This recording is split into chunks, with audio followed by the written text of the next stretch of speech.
जहाँ तक हमारी पुरातन भारतीय संस्कृति का ताल्लुक़ है, हम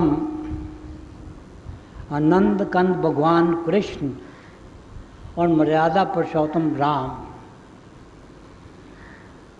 की याद को हर वक्त दिलों में लिए हुए हैं। तो हमारे हुजूर पुरनूर संत कृपाल सिंह जी महाराज हमें कृष्ण के असली मानी बताया करते थे। वो फरमाया करते थे कि कृष्ण के लफ्ज़ी मानी हैं जो हमारे इतने करीब है जितना और कोई नहीं। वो हमारा जीवन आधार है, क्योंकि जो कृष्ण है वो हमारी जान की जान है, वो हमारी रूह रवां है, वो ये जो शार आज्ञा इससे भी ज़्यादा करीब है, वो हमारे अंदर है। और इसी सिलसिले में हमारे मुर्शिद आज़म हुजूर बाबा सामन सिंह जी और हमारे हुजूर पुरनूर संत कृपाल सिंह जी महाराज हमें बताया करते थे कि हम परमात्मा को बार तलाश जो करते हैं उसमें हम कभी कामयाब नहीं होते। भगवान वो तो उसी हरे मंदिर में हमें मिलता है जो भगवान ने खुद अपने हाथों से बनाया है, और वो जो हरे मंदिर है वो हमारा अपना शरीर है, इंसानी जिस्म है, और इसी में इसकी हमें तलाश करनी चाहिए। मैं जब अपने दूसरे वर्ल्ड टूर पे गया था तो उन दिनों में ये आउटर स्पेस ट्रैवल का बहुत जिक्र था। हम चाँद तक पहुंच चुके थे और बाकी सैयारों तक पहुंचने की कोशिश कर रहे थे। तो मैंने उन्हें यह बताया कि आप के इन प्लैनेट तक पहुंचने का सबसे बड़ा जो सबब था वो ये था कि आप हमेशा की शांति पा जाएं और इस संसार पे प्रभु की धरती ले आएं। मगर ये जो आपका आशय था ये आज तक पूरा नहीं हुआ। हम ज़्यादा से ज़्यादा तबाही और गारत की तरफ आगे बढ़ रहे हैं। रोज़ जितनी ये एटॉमिक वेपन्स हैं उनका डर बढ़ रहा है, और हम ज़िंदगी के ऐसे मोड़ पे खड़े हैं यहाँ अगर किसी पागल ने एक गलत कदम उठा लिया तो हम तबाही के गड्ढे में गिर जाएंगे। तो मैं इसके बरक्स हमारा जो पुरातन इतिहास है वो हमें जो बताता है कि हम इनर स्पेस में ट्रैवल करें, कि हम हमारे अंतर जो बड़े बड़े यूनिवर्सिटीज़ हैं हम उनको तय करें। किसी महापुरुष के चरणों में बैठकर हम देह देहात से ऊपर आएं और रूहानी मंडलों को तय करें और जाके उस आखिरी मंजिल पे पहुँचे कि जहाँ हमारी आत्मा और परमात्मा का मिलाप होता है।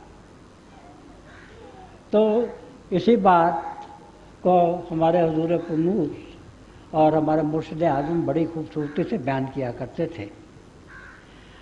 जहाँ तक कृष्ण महाराज के बाल स्वरूप का जिक्र है, इसका वर्णन जिस खूबी के साथ हमारे महाकवि सूरदास जी महाराज ने किया है वो हमें दुनिया की हिस्ट्री में और कहीं नहीं मिलता। ये अब दुनिया के जो सबसे बड़े राइटर्स हैं, लेखकारी हैं, शायर हैं, साइकोलॉजिस्ट हैं, वो भी मानते हैं कि चाइल्ड साइकोलॉजी का जितना सूक्ष्म निरीक्षण सूरदास जी महाराज ने किया है वो किसी और ने नहीं किया। सिर्फ मैं इसका एक प्रमाण देता हूँ कि वो बचपन का एक वाक़या बयान करते हैं कि माँ आती है, वो देखती है कि कृष्ण महाराज के मुंह पे माखन लगा हुआ है, और हकीकत भी ये थी कि कृष्ण महाराज ने जो माखन था वो हांडी से उतार के वो खाया था चोरी चोरी, और जो कि जल्दी में खाया था और बचपन का ज़माना था इसलिए वो मुंह पे लगा हुआ था। मगर जब माँ ने पूछा कि ये तुमने क्या किया है, तो उन्होंने जवाब दिया कि मैया मैं नहीं माखन खाई हूँ। अब कितनी खूबसूरती है इस बात। और बहुत से हम में से ऐसे हैं जो सिर्फ कृष्ण महाराज की बाल लीला में ही विश्वास रखते हैं, और इसका सबसे बड़ा जो देह है, इसका सबसे बड़ा श्रेय जो है वो सूरदास जी महाराज को जाता है। अब कृष्ण महाराज का जो सबसे बड़ा व्यापक स्वरूप है वो हमें गीता में मिलता है, क्योंकि ज़ाहिर तो गीता में कृष्ण महाराज ने अर्जुन को अपना पैगाम, अपना संदेश दिया, मगर हकीकत में वो जो संदेश है वो सिर्फ अर्जुन के लिए नहीं है, वो तो सारे संसार के लिए है। ये जो गीता है ये हमारे पुरातन से पुरातन और सनातन से सनातन जो धार्मिक विद्या है उन सब का निचोड़ है। और मुझे तो खुशकिस्मती से ये गीता का अमृत ज्ञान घुट्टी में मिला। मेरी दादी जी थीं तो वो जब तक 18 अध्यायों का पाठ नहीं कर लेती तो वो चौके में नहीं जाया करती थी। और इसके बाद ज़िंदगी में मैंने बहुत से जो प्रकांड पंडित माने जाते हैं, जो गीता के व्याख्यान करने वाले बड़े मशहूर पंडित हैं, उनके मैंने सत्संग अटेंड किए हैं, उनकी व्याख्याएं भी सुनी हैं।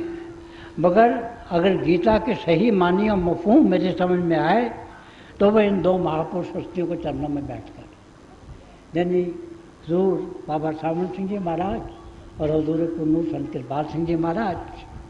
आपको अच्छी तरह से याद होगा कि जब हम डायमंड जुबली या हीरक जयंती हजूर पुन्नूर संत कृपाल सिंह जी महाराज की मना रहे थे, तो इस युग के महान व्याख्याकार और गाता पंडित दीनानाथ दिनेश ने कहा था कि हजूर पुन्नूर ने गीता की अमली तालीम को अपनी ज़िंदगी में ढाला है। उसका अमली स्वरूप उन्होंने अपनी ज़िंदगी में पेश किया है। और उन्होंने वहाँ जो गीता के 6 महायज्ञ हैं उनकी व्याख्या भी की थी, जिनमें एक जो यज्ञ है वो संगतीकरण का महायज्ञ है। अब अगर हम किसी एक ख़ास मज़हब के लोग इकट्ठे हो जाएं तो वो संगतीकरण नहीं कहलाता है। संगतीकरण तो वही असली मानों में कहलाता है कि यहाँ सब धर्मों के, सब मुल्कों के, सब रंगों के, सब नस्लों के लोग इकट्ठे हैं। और इसका सबसे बड़ा जो कदम उठाया वो हमारे हजूर पुन्नूर संत कृपाल सिंह जी महाराज ने उठाया। उनसे पहले एक पंडित और एक मौलवी एक स्टेज पे इकट्ठे नहीं बैठा करते थे। ये हमारे मुर्शिद आदम हजूर बाबा सावन सिंह जी महाराज की दया थी, उनका हुक्म था हमारे हजूर पुन्नूर के लिए कि आप एक ऐसी स्टेज बनाएं जिसमें दुनिया के जितने भी मज़हब हैं उन सब के जो नेता हैं वो एक स्टेज पे बैठे और वो एक दूसरे के मज़हब की तालीम को समझे। और ये काम उन्होंने बड़ी खूबी से किया। उन्होंने वर्ल्ड फेलोशिप ऑफ रिलीजन बनाई और ये पहला मौका था कि सब धर्मों के नेता एक स्टेज पे बैठे। हिंदू भी, हिंदुओं में आर्य समाजी भी, सनातनी भी, सिख भी, मुसलमानों में शिया भी और सुन्नी भी, क्रिश्चियन में से रोमन कैथलिक भी और प्रोटेस्टेंट भी, बौद्ध भी, जैन भी, ज्यूश रिलीजन वाले भी, पारसी भी, और भी दुनिया के जितने मज़हब हैं सबके नेता इकट्ठे बैठे। और जब बैठ के उन्होंने अपने अपने मज़हब की तालीम को पेश किया तो सब पे ये ज़ाहिर हो गया कि जितने दुनिया के मज़हब हैं सबकी जो बेसिक तालीम है वो एक ही है, वो ये है कि हमारी आत्मा जो है वो प्रभु की अंश है। हमें जो इंसानी जिस्म मिला है ये नर नारायणी देह है, ये crown and roof of creation है, ये अशरफुल मखलूक़ात है। इसी में हमारी आत्मा और परमात्मा का मिलाप हो सकता है। और हमारी ज़िंदगी का जो परम लक्ष्य है वो यही है कि हम अपने आप को जानने और प्रभु को पाएँ, खुद शनासी और खुदा शनासी, self knowledge and God realisation. तो उसके बाद 4 ऐसी कॉन्फ्रेंसेस हिंदुस्तान में हुई। महाराज जी उसके फाउंडर प्रेसिडेंट थे। और उसके बाद कुछ रीजनल कॉन्फ्रेंसेस बाकी मुल्कों में भी हुई। और 1974 में महाराज जी ने इससे भी बड़ा एक कदम उठाया। मुझे याद है कि उसके लिए जब हमने सर्कुलर तैयार किया तो हमें इस कॉन्फ्रेंस का सही मकसद था वो मालूम नहीं था। तो महाराज जी ने कहा कि भाई पहले ही जो conferences world fellowship of religion की हुई हैं और अब जो world conference unity of man की हो रही है, इसका सबसे बड़ा फ़र्क ये है कि पहले यूनिट जो था वो रिलीजन था, पहले जो अकाई था वो मज़हब था। इसमें काई इंसान है, इंसान में हर गोरा हर काला इंसान, हर मुल्क का बाशिंदा, हर मज़हब का बाशिंदा है, बल्कि हर आस्तिक और नास्तिक भी। और समष्टीकरण तभी होता है जब दुनिया का हर इंसान उसमें शामिल हो और आस्तिक भी हो और नास्तिक भी हो। तो ये बड़ा काम हमारे हजूर पुनूर ने किया था। अब ये जो गीता है, ये जो हमारी प्रातन से प्रातन और सनातन से सनातन भारतीय संस्कृति है और अध्यात्मवाद है, उसका प्रमाणक ग्रंथ है। इसमें 700 मंत्र हैं। इन 700 मंत्रों में भगवान कृष्ण ने 4 वेदों, 18 पुराणों, 108 उपनिषदों और 6 दर्शनों का निचोड़ पेश किया है। परमार्थ के सभी अंगों का इसमें जिक्र है। जगत गुरु आदि शंकराचार्य से लेकर आज तक इस ग्रंथ की कई टीकाएँ हुई हैं। और अगर इन सब टीकाओं का निचोड़ एक लफ्ज़ में पेश किया जाए तो वो लफ्ज़ है कर्तव्य परायण। जो लोग कर्म शूर हैं वही धर्म शूर भी है। और जो लोग अपनी दुनियादारी की जो जिम्मेवारियां हैं उन्हें अच्छी तरह से निभाते हैं, वही परमार्थ में भी सबसे आगे बढ़ जाते हैं। तो ये जो गीता का रास्ता है, ये पॉजिटिव मिस्टिसिज्म का रास्ता है। इसमें उन्होंने यही कहा है कि हम काम करें मगर इन स्पिरिट ऑफ डिटैचमेंट करें। हम जब कर्म करें तो कर्म अटैचमेंट के साथ नहीं होना चाहिए, उसमें अटैचमेंट का एलिमेंट नहीं होना चाहिए, वो स्वार्थ के बगैर होना चाहिए। और इसी को एक सूफी ने भी कहा है कि नमी गोयम के दुनिया जुदाबाश, बाहर कारे के बाशी बा खुदाबाश। कि मैं ये नहीं कहता हूँ कि दुनिया के जुदा हो जा, मगर जो तो भी काम कर उसमें तो प्रभु की याद अपने साथ रख। और गुरबानी में भी ऐसा आया है कि जैसे जल में कवन निरारम मुर्गाई निशाने, सुर शब्द पौ सागर तरिया नानक नाम बखाने। और ये जो पॉजिटिव मिस्टिसिज्म का रास्ता है, ये तभी हम पूरा कर सकते हैं जब हम कर्म करके फल की आशा नहीं करें। तो यही तालीम है जो सबसे ज़्यादा ज़ोर से गीता में पेश की गई है। वो तालीम है कर्म की, वो तालीम है अमल की। एक दफ़ा एक बड़े सिख विद्वान ने हमारे हजूर पुनूर संत कृपाल सिंह जी महाराज से पूछा कि आप गुरबानी को एक लफ्ज़ में बयान कर सकते हैं? तो हजूर ने बड़ी खूबसूरती से एक लफ्ज़ में उसका जवाब दिया। उन्होंने कहा, भाई अगर गुरबानी को एक लफ्ज़ में बयान करना चाहो तो वो लफ्ज़ है अम्र, और वही जो अमर है वही गीता का जो है वही उसका लक्ष्य। अब बाकी जो गीता के इशारे हैं और जो ज्ञान के मुतल्लिक उसने जो रोशनी डाली है उसका मैं सरसरी जिक्र करता हूँ। वो एक जगह फरमाते हैं कि हम परमात्मा के दिव्य स्वरूप को इन कर्म चक्षुओं से नहीं देख सकते हैं।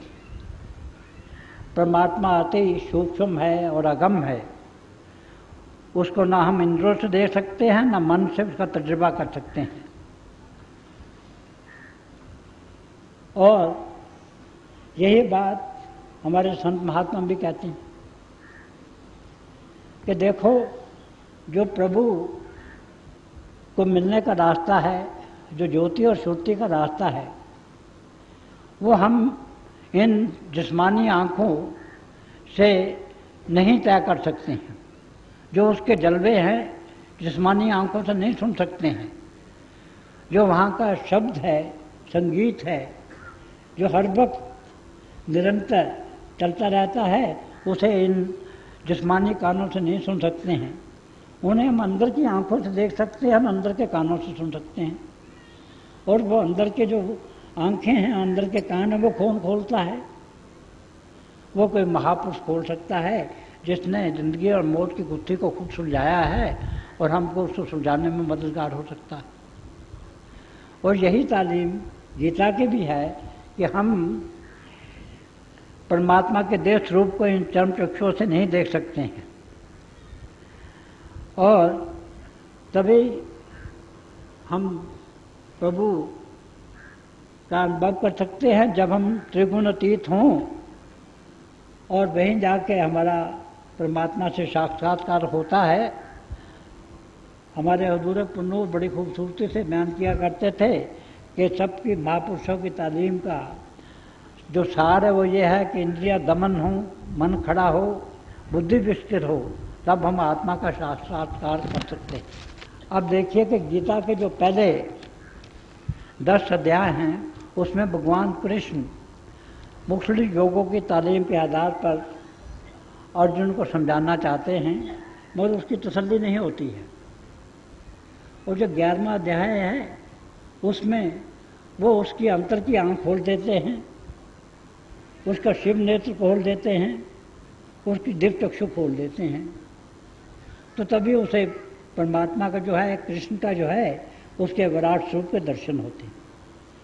तो ये जो हमारे दिव्य चक्षु की बात है, जिसे हमारे क्रिश्चियन भाई थर्ड और सिंगल आई कहते हैं, हमारे सूफी भाई उसे नुक्ता स्वेदा कहते हैं, गुरबानी में उसे 10वां द्वार कहा गया है। इसके खोलने पर सब ग्रंथों में बड़ा जोर दिया गया है। सब ने यही कहा है कि जब तक हम जिस्म और जिस्मानियत से ऊपर नहीं आते हैं, तारामंडल, चांद मंडल, सूर्य मंडल से ऊपर नहीं पहुंचते हैं और हमारी अंतर की आँख नहीं खुलती है, हम प्रभु के जलवों से सरशार नहीं होते हैं। और ऐसी शख्सियत जो हमारी अंतर की आंखें खोल सकती है, अंतर के कान खोल सकती है, उसी को हम गुरु कहते हैं, उसी का हम मुर्शिद कहते हैं, उसी को हम मास्टर कहते हैं। और वही हमें त्रिगुण अतीत करती है, स्थूल सूक्ष्म और कारण से ऊपर के महाप्रबंध के देशों में ले जाती है और वहाँ से ऊपर जाके उस मुकाम पे पहुँच जाती है कि यहाँ हमारी आत्मा और परमात्मा का मिलाप हो जाता है। यहाँ जाके हमें हमेशा की सरसारी, हमेशा का सुख और हमेशा की मस्ती मिलती है।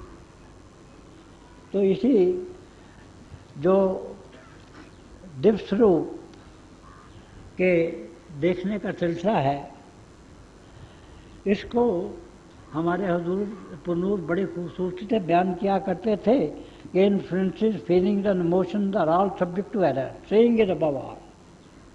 यही दिव्य चक्षु खोलने की बात है। महाराज जी ने उन्हें मॉडर्न टर्मिनोलॉजी में बयान किया है कि ये जितनी भी ये चीज़ें हैं जो तर्क वितर्क करने की बात है, भावनाओं या आवेग में आने का मजमून नहीं है। इसमें तो भूल या भ्रम की गुंजाइश है, मगर जब तक हम प्रभु का साक्षात्कार नहीं कर लेते, जब तक किसी महापुरुष के चरणों में बैठकर उसके साए में हम रूहानी मंडलों को तय करके हम ये आत्मा और परमात्मा का मिलाप नहीं पा सकते, तब तक हमारी ज़िंदगी का ध्येय पूरा नहीं होता। और इसी का इशारा भगवान कृष्ण ने भी किया है। और फिर ये गीता ही में अध्यात्मवाद का निचोड़ भगवान ने पराविद्या और अपराविद्या के शब्दों में बयान किया है। उन्होंने ये कहा है कि शरीर से इंद्रियां श्रेष्ठ और सूक्ष्म है, इंद्रियों से मन श्रेष्ठ और सूक्ष्म है, मन से बुद्धि श्रेष्ठ और सूक्ष्म है, और इन सब से अत्यंत परे आत्मा जो इन सबको ताकत दे रही है अनंत गुना श्रेष्ठ और सूक्ष्म है, शक्तिशाली है, वही आत्मा का मंबा है, वही आत्मा है। और उसका जो मंबा है वो परमात्मा है, और आत्मा का वो परमात्मा में जो मिलना है वही हमारी ज़िंदगी का ध्येय है। और वो तभी मिल सकता है जब हमारे दिव्य चक्षु खुलते हैं। तो यही जो गीता की तालीम है, यही सब महापुरुषों की तालीम है। मंडल कृष्ण से भी कहा गया है, क्या प्रभु वो कौन सी चीज़ है जिसके पाने से सब कुछ पाया हुआ हो जाता है, और अपरा विद्या और विद्या का अंतर बयान किया है कि अब जो अपरा विद्या है वो पूजा पाठ करने का नाम है, दान पुण्य करने का, तीर्थ यात्रा करने का। इन सब चीज़ों के चलने से हमारा जीवन तो सदाचारी बन जाता, मगर जो जिंदगी का ध्येय है आत्मा और परमात्मा का मिलाप वो पूरा नहीं होता। ये जो सदाचार का जीवन है ये भी बहुत बड़ी बात है, मगर this is only a mean to an end, not an end in itself. कि ये प्रभु के रास्ते में चलने के लिए मददगार तो ज़रूर हैं, मगर इनसे हमें ज़िंदगी का ध्येय जो है वो पूरा नहीं होता। तो इसीलिए उन्होंने इस बात पे बहुत जोर दिया कि हम किसी महापुरुषों के चरणों में पहुँचे, और इसके मुतालिक आया है ये गीता में कि जितने भी ये हम कर्म करते हैं, बुरे कर्म करते हैं, जो अच्छे कर्म करते हैं, ये दोनों जंजीरें हैं हमारे लिए। एक सोने की जंजीर है, एक लोहे की जंजीर है। मगर चाहे वो सोने की जंजीर हो, चाहे वो लोहे की जंजीर हो, वो तो हमें 84 लाख जिया जून से बांधे हुए हैं। हम 84 लाख जिया जून से बच नहीं सकते। अगर अच्छे काम किए और स्वर्ग मिल गया तो वो भी एक लिमिटेड टाइम के लिए हमें मिलता है, एक मुकर्रर वक्त के लिए मिलता है, वो हमेशा के लिए नहीं मिलता है। अगर नरक में चले गए बुरे कामों की वजह से तो वहाँ भी एक ख़ास वक्त के लिए हम जाते हैं, और जब ये वक्त ख़त्म हो जाती हैं तो फिर 84 लाख जिया जून में चले आते हैं। अगर हम ये चाहते हैं कि हमेशा के लिए मुक्ति पाएँ तो तभी हमें मिल सकती है। जो कोई शब्द स्वरूप की महात्मा हो वो हमें मिले, जो हमारे अंतर की आंखें खोल दे और अंतर के कान खोल दे, और हम कर्म से ऊपर उठ जाएं, हम नेक कर्म हो जाएं। जब तक हम नेक कर्म नहीं होते हैं हमारी ज़िंदगी का ये जो परम लक्ष्य है ये पूरा नहीं होता है। और नेक कर्म जब हम होते हैं तो जब हम ये अनुभव करते हैं कि मैं करता नहीं हूँ, करने वाला कोई और है जो सबके अंदर बैठकर कर्म कर रहा है। तो गीता हमें नेक कर्म होने की तालीम देती है कि हम इन कर्मों से ऊपर उठ जाएं और हम कर्ता नहीं रहें, कर्ता हमारा गुरु हो जाए। और जब कर्ता गुरु हो जाएगा तो फिर जो भी बात होगी वो तो प्रभु से मिलने की बात होगी। हमारा जो रास्ता है वो राय मुस्तकीम बन जाएगा, वो सीधा रास्ता बन जाएगा, उसमें कोई रुकावट नहीं होगी। जितने भी अपरा विद्या के साधन हैं, ये मोड़ है हमारी रूहानी जो मंजिल है उसमें। मगर जो हमारी मंजिल है वो तो वही है जब हम नेकर्म हो जाते हैं और प्रभु में लीन हो जाते हैं। और यही हमें गीता सिखाती है। एक और गीता की कोटेशन हमारे अधूरे पुनूर दिया करते थे, और वो ये है कि जो मुझको सब में और सबको मुझ में देखता है, मुझे वो भक्त प्यारा है। अब ये देखिए कितना ऊंचा आदर्श है कि जो भगवान को सब में देखता है और सबको भगवान में देखता है। ये उस स्टेज का जिक्र है कि जब हमारी आत्मा त्रिगुणातीत हो जाती है, उसके ऊपर रूहानी मंडल से गुजरती है, पहले अपने गुरु में लीन होती है, जिसे हम फ्लैफल शैक की मंडल कहते हैं, फिर जाकर प्रभु में लीन हो जाती है, जिसे हम फिल्ला की स्टेज कहते हैं। तो हम जो इश्क की बात कर रहे हैं, जो प्रभु को पाने का प्यार है, जो उसका प्रेम और उसकी बात कर रहे हैं, वही संदेश है गीता का। वो हमारे दिलों में होनी चाहिए और तभी हम प्रभु को पा सकते हैं। तो ये जो गीता की तालीम है, जो भगवान कृष्ण की तालीम है, वो ज़िंदगी के सब पहलुओं पर रोशनी डालती है। और उनका जो संदेश है वो भारतीय के लिए नहीं है, वो तो तमाम संसार के लिए है। और वो संदेश जो है वो पॉजिटिव मिस्टिसिज्म का संदेश है, वो कर्म का संदेश है, वो प्रभु के पाने का संदेश है, वो हमेशा की मुक्ति हासिल करने का संदेश है। और ये जो संदेश है ये हर इंसान के लिए है, हमेशा के लिए है। और आज भी हमारे देश को, बल्कि हमारे सारे संसार को इसकी बहुत बड़ी ज़रूरत है कि गीता हर आदमी में, हर रूह को गरमाती है। गीता हर आदमी में, हर रूह को गरमाती है। बांसुरी दूर से आवाज़ दिया जाता है।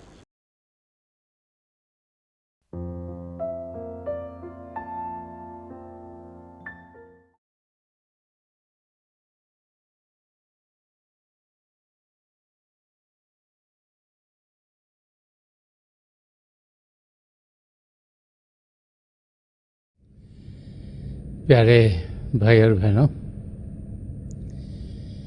हम सब बड़े खुशकिस्मत हैं कि हमें दयालपुर संत दर्शन सिंह जी महाराज के दिव्य वचन सुनने को मिले।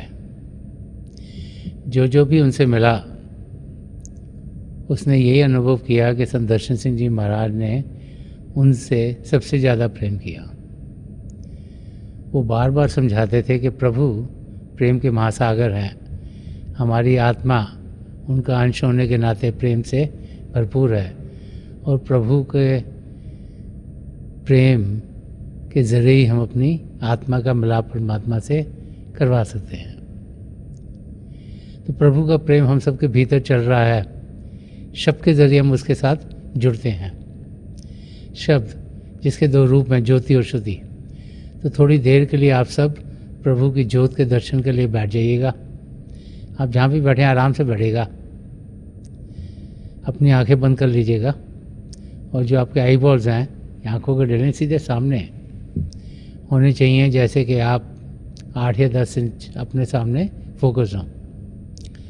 आंखें बंद करते ही वो भाई बहन जिन्हें नाम की देन मिली आप सिमरन कीजिएगा। और जो भाई बहन नए हैं वो पिता परमेश्वर के किसी भी नाम का जाप कर सकते हैं। जाप मन ही मन करना है, ऊंचा नहीं दोहराना। आपके सामने रोशनी के चिन्ह दिखेंगे, बड़े ध्यान से जो भी नज़ारे दिखते हैं उसे ध्यान से देखिएगा और आप देखेंगे कि दिन ब दिन जैसे जैसे आप अभ्यास करते चल जाएंगे, आपको अंदर में प्रभु की ज्योति, आसमान, सितारे, चंद्रमा, सूर्य और बहुत से नज़ारे देखने को मिलेंगे। जब हम इन नज़ारों को देखते हैं तो हमें शांति मिलती है, प्रभु के प्रेम का अनुभव होता है और हम अपनी मंजिल की ओर बढ़ना शुरू कर देते हैं। थोड़ी देर में मैं आपको इस अभ्यास से उठाऊंगा और मेरी शुभकामनाएं आप सबके साथ हैं।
छोड़ दीजिए जी, प्लीज़ लीव ऑफ। मेरी पिता परमेश्वर के चरण कमलों में और जो पिछली सेंचुरी के महापुरुष हुए हैं, हजूर बाबा सावन सिंह जी महाराज, परम संत कृपाल सिंह जी महाराज और दयाल प्रसन्न दर्शन सिंह जी महाराज के चरण कमलों में यही प्रार्थना है कि प्रभु को पाने का रास्ता, जिस रास्ते पर इन महापुरुषों ने हम सबको चलाया है, उस रास्ते पर हम तेज़ी से चल सकें। इन महापुरुषों की दया कृपा हम सब पर बनी रहे ताकि हम अपनी मंजिल को बहुत ही जल्दी पा लें।